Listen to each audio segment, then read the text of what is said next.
el espectáculo grotesco, bochornoso que vimos ayer a la entrada de Palacio Nacional, cuando pues ni siquiera turba eran, sino eran unos pocos de no sabemos seguidores de Fernández Noroña o malquerientes de Martí Batres, que los tiene y no son pocos, pero el espectáculo que brindaron este grupo de ultraizquierdistas o sedicentes radicales deja un mal sabor de boca, y me voy a explicar, trataré de explicarme.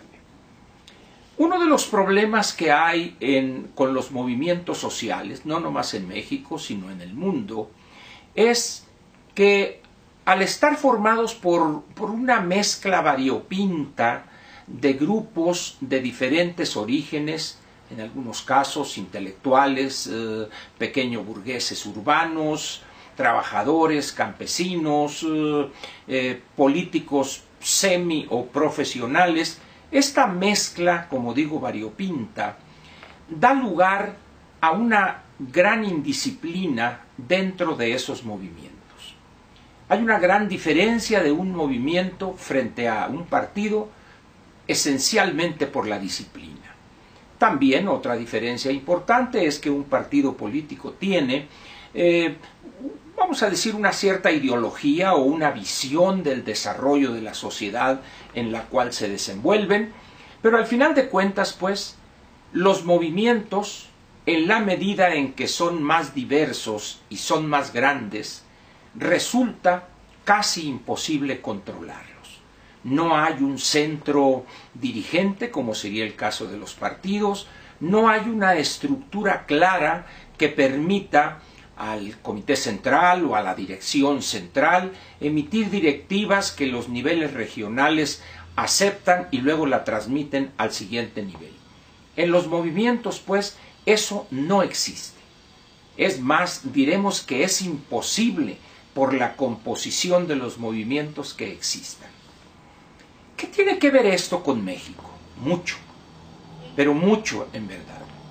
La llegada al gobierno, después del triunfo este 1 de julio de López, que tomará posesión este 1 de diciembre, ha evidenciado en estos 2 meses, y con toda seguridad lo veremos en los próximos 3 o casi 3, veremos una serie de encontronazos entre subgrupos dentro de ese gran grupo que es Morena, con posiciones, deje usted, diferentes entre sí, sino en no pocas ocasiones totalmente contrarias. Por un lado vamos a tener quizá algunos militantes del PES, el Partido Encuentro Social, con posiciones francamente derechistas y conservadoras en lo que se refiere a algunos derechos, y veremos también los ultras, porros, no pocos de ellos, formados en lo peor del lumpen de una zona como es la zona metropolitana de la Ciudad de México, del Valle de México. Esta diferente visión o estas diferentes visiones las vimos claramente enfrentarse ayer. A la entrada de Palacio Nacional había las vallas que normalmente coloca el Estado Mayor Presidencial para tener un control de quienes asisten a la ceremonia que se celebra en el patio principal de Palacio, por razones obvias, estando ellos en la obligación de cuidar la integridad física tanto del presidente de la República como los miembros del gabinete y las personas que ahí estén invitadas, pues hace obligatorio este control.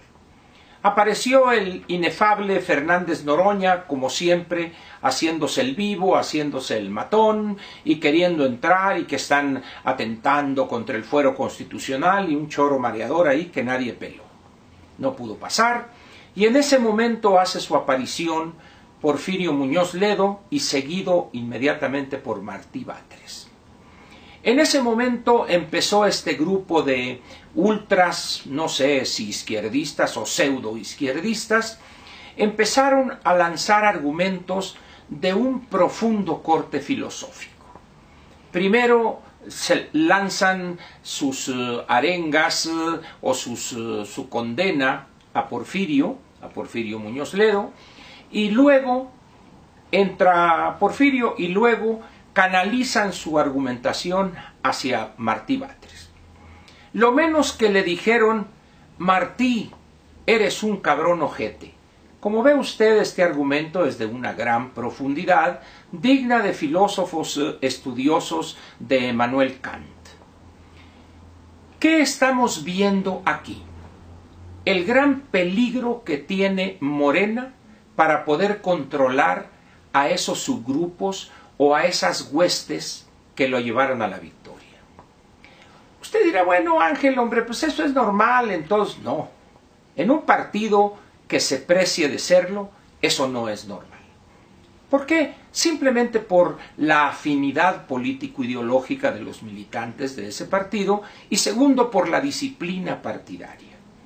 En el caso, como decía hace un momento, en un movimiento es prácticamente imposible establecer una línea de mando clara o una línea desde el centro o desde el dirigente máximo y el cuerpo, no sé, comité central o comité ejecutivo nacional, etcétera, hacia abajo o hacia los niveles regionales y municipales.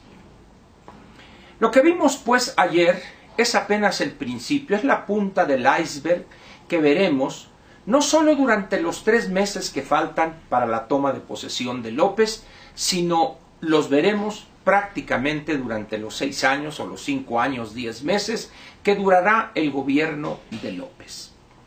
Si todo marcha bien, por supuesto.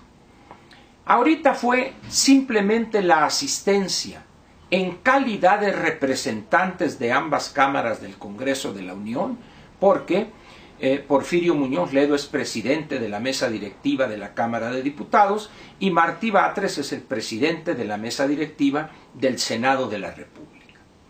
Dicho de otra manera, y quizá usted dirá de manera simbólica, pero tanto el uno como el otro no estaban ahí en calidad de Porfirio Muñoz Ledo y de Martí Batres. Estaban ahí con la representación de ambas cámaras que integran el Congreso de la Unión, que es uno de los 3 poderes de la Unión. De tal manera pues que lanzar insultos como el que mencioné hace un rato en contra de Martí Batres, no sé si merecidos o no, algunos dirán que merecidos, eso y más, pero ese no es el tema. Lanzar ofensas a ambos, lo único que exhibe, por un lado, es la institucionalidad de ambos, es decir, asisten de manera respetuosa en un acto que podría calificarse de obligado ante la ceremonia a la cual iban a asistir. Que algunos dirán es una farsa lo que estaba haciendo Peña Nieto, eso es otra cosa también. El hecho es que ellos dos estaban representando a uno de los 3 poderes de la Unión. ¿Y cuál es la actitud de esta turba, o que ni a turba llegaba, un grupo de cobardes que se escudan en el anonimato, lanzando ofensas a sabiendas de que nada les haría? Y que Batres no se iba a parar ahí, iba a agarrar a uno, le iba a dar un descontón y un piquete de panza al otro y un piquete de ojos al de más allá. No. En ese sentido hay que decirlo que ambos, tanto Porfirio Muñoz Ledo como Martí Batres, se comportaron a la altura de la representación institucional que en ese momento ostentaban. ¿Cuál era la conducta que esperaría uno desde afuera? Y pienso yo, es una opinión muy mía, que esperarían también los que integran ese movimiento variopinto de Morena, que también hubiera una actitud de respeto en el sentido de la institucionalidad a la que están obligados. Sin embargo, como le dije, lo que vimos fue totalmente lo contrario. Un sainete ahí que representaron, empezando por Fernández Noroña, y este grupo de no sé si izquierdistas o porros o bandoleros o vaya usted a saber. Esto no es ni la primera ni última vez que veremos este tipo de situaciones. ¿Por qué?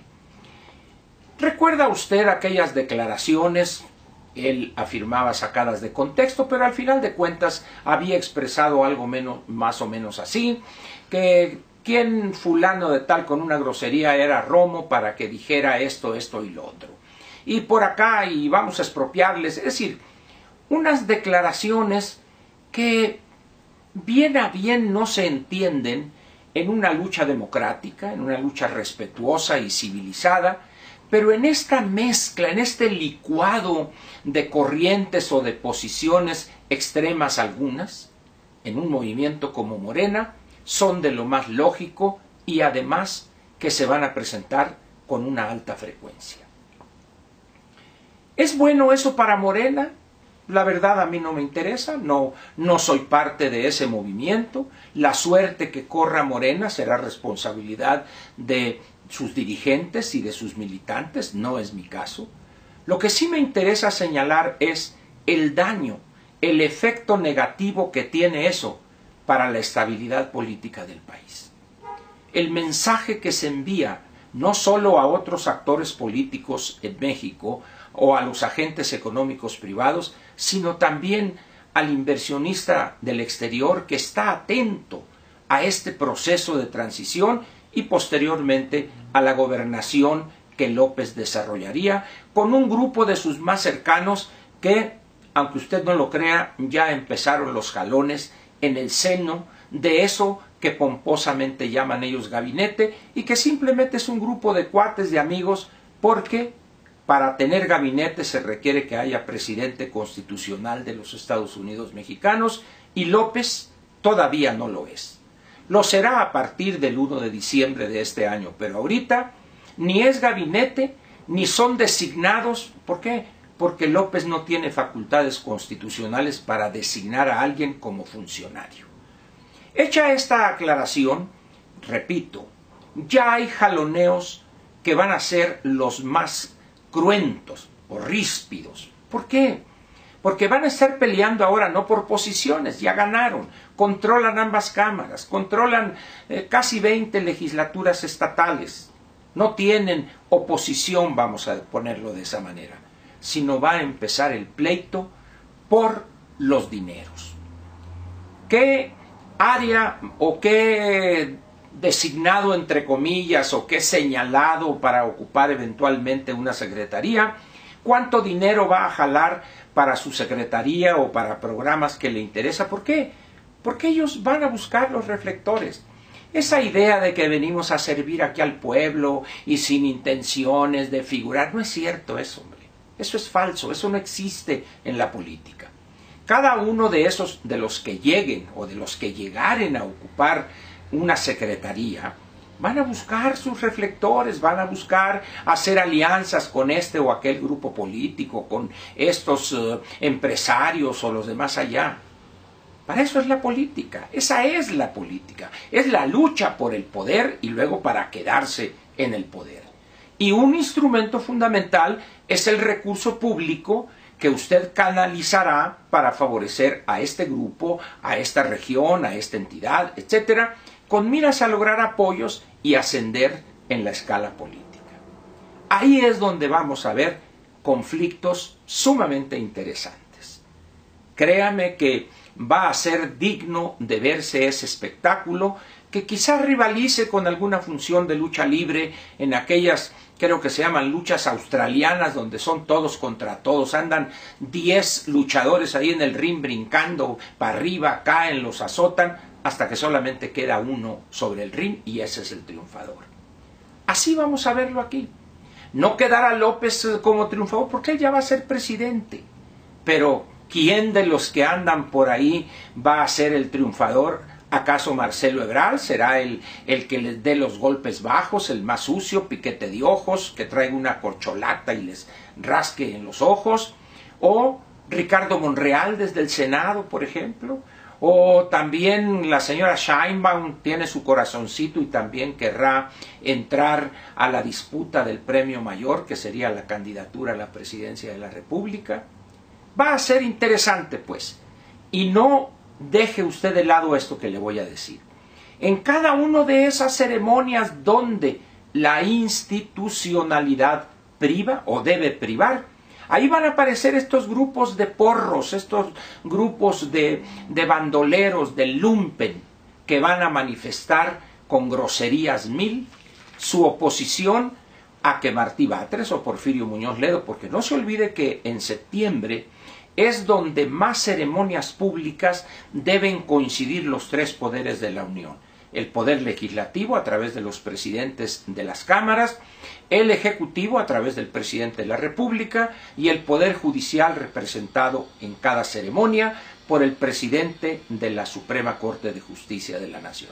De tal manera pues que yo le recomendaría agarre los mejores lugares, ringside, listo para ver esta pelea y estos desfiguros de estos subgrupos que ni con toda su buena voluntad de López podrá controlar. Esa es la desgracia que se viene para este país y para su actividad política. Esté pendiente, las entradas se agotan rápidamente.